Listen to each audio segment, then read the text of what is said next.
Greetings folks and welcome to another helping of Mr H's Hot Pot. You join me this evening for another letter from TV Licensing.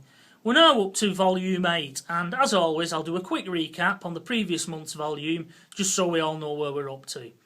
Now as some of you may recall, they gave me 10 days to get correctly licensed, otherwise they was going to send the boys round. Now as I pointed out last month, how can I get correctly licensed when I'm correctly unlicensed? It doesn't make sense, it's a negative. You can't get correctly licensed when you don't need one. Anyway, this morning, this arrived because, as you can probably guess folks, I didn't bother replying to this one from last month. Now these two always come together, so I knew what was coming through the door type of thing before it arrived. But as you folks out there probably don't know, I'll read the letter out for you and we'll dissect it as in our usual way. Now on the outside of the envelope they've gone back to putting things underneath the window, and this time they've put, "We will be visiting your area soon." So they're trying to ramp the fear up before I've even opened the envelope.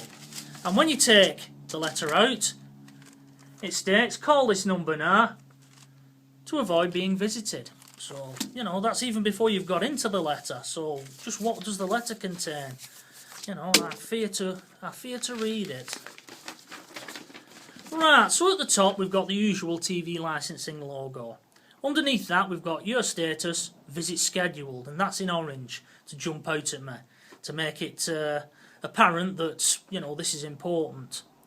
We've got the date underneath, February 2018, then we've got a reference number.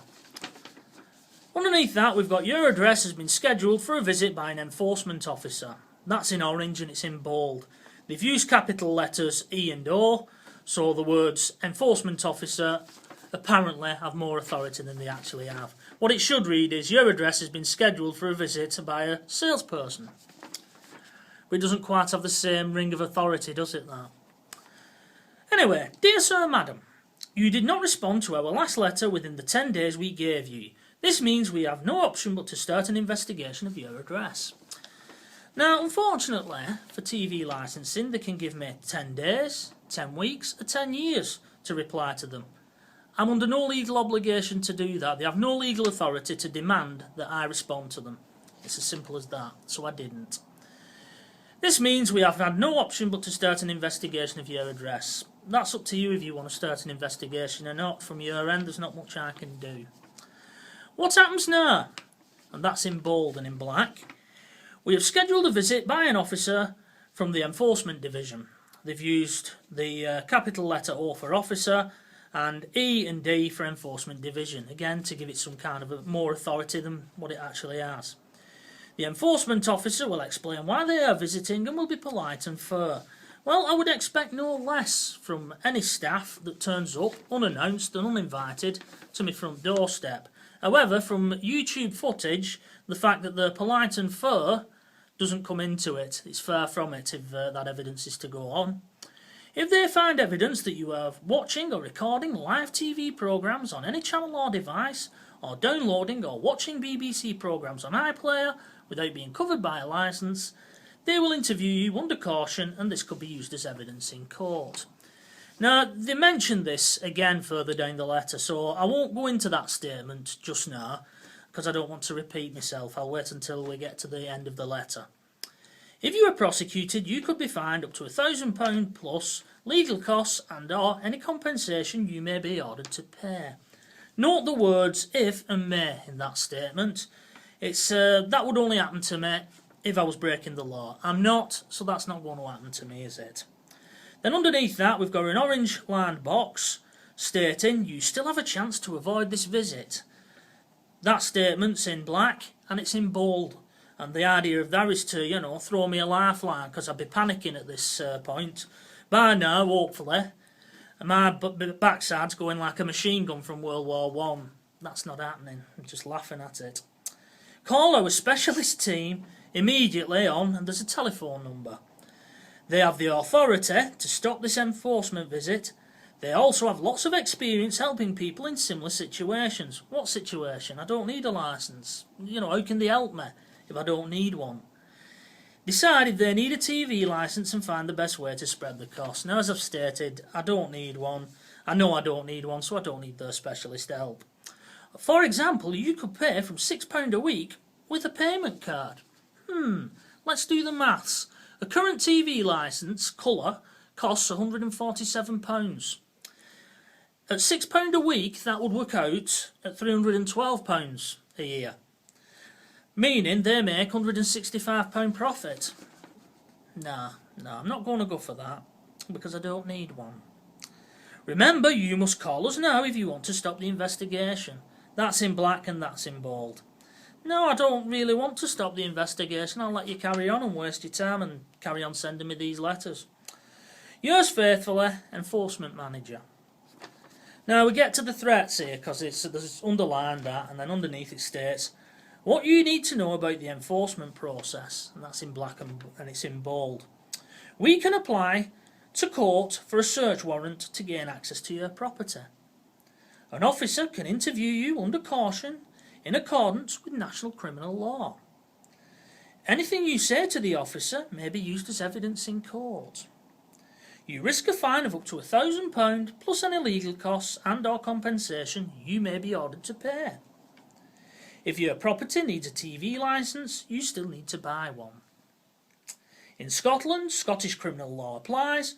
A report will be sent to the Procurator Fiscal, who will decide on prosecution.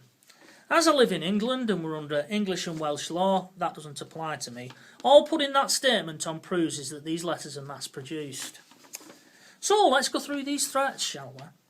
The first one, and probably the one that scares most people, is we can apply to court for a search warrant to gain access to your property. Well, yes, they can. That is a true statement. However, it's not telling you the full story. Whilst they can apply to a court for a search warrant, they would first have to provide 2 pieces of evidence to a magistrate before they sign off the search warrant. And they would have to swear on oath before that magistrate that the evidence that they're giving is the truth, the whole truth, and nothing but the truth. So, how do they get this evidence? Well, they get it by sending some wally round to your doorstep to interview you under caution. So, if you don't speak to them and you've not got a 52-inch plasma screen showing the BBC One show live, a little bit of an in-house joke there for any resistors out there, I'm sure you'll get it. There's not really much they can do, is there? Because they only get the evidence from you by opening your gob. So, an officer can interview under caution, in accordance with national criminal law. Let's get to that part. Well, yes, they can interview you under caution, and by saying national criminal law, they mean PACE 1984, or the Police Criminal and Evidence Act. Now, by interviewing you under caution, if you was in a police station, it would all be tape recorded, and you'd be under arrest, you'd be detained, and it's really serious. Because these guys don't have the power of arrest or the power to detain you, and the fact that any interview is on your property, you can actually ask them to leave at any time. And the interview is purely voluntary on your part. So if you decide, no, I'm not really I don't want to play ball with you, jog on, there's nothing they can do. They can read out as many cautions as they want. I can read a caution out to you now as viewers. Does it have any authority? No, not really. So that's that little bit. You know, you can terminate the interview at any time. It's purely voluntary. Anything you say to the officer may be used as evidence in court. Well, we've just covered that. You know, if you decide to tell them to leave and they go, they can't really use any evidence against you, can they? You also have the right, because it's under PACE 1984, to legal representation, which I wouldn't use at that stage because it would be at your cost. But more importantly, you have the right to remain silent. They'll tell you that in the opening statement. So do just that, remain silent, apart from telling them to leave. You risk a fine of up to £1,000 plus any legal costs and/or compensation you may be ordered to pay. Well, we've gone through that. That's only if you're breaking the law. If you're not breaking the law, you're not going to be ordered to pay anything, are you? If you don't open your mouth, it's never even going to get to court, is it? If your property needs a TV licence, you will still need to buy one. Well, that's stating the obvious. Now, put into that context, where I've just explained those threats, they're not as scary, are they? So, that's it. That's volume 8. A lot of hot wind and a lot of threats, but when you know your rights, absolutely meaningless. So folks, I hope you enjoyed Letters from TV Licensing Volume 8. I've no idea what's going to come through next month for Volume 9. It'll be a surprise to you guys as much as it is to me. So until then, hope you've enjoyed this, and bye-bye for now.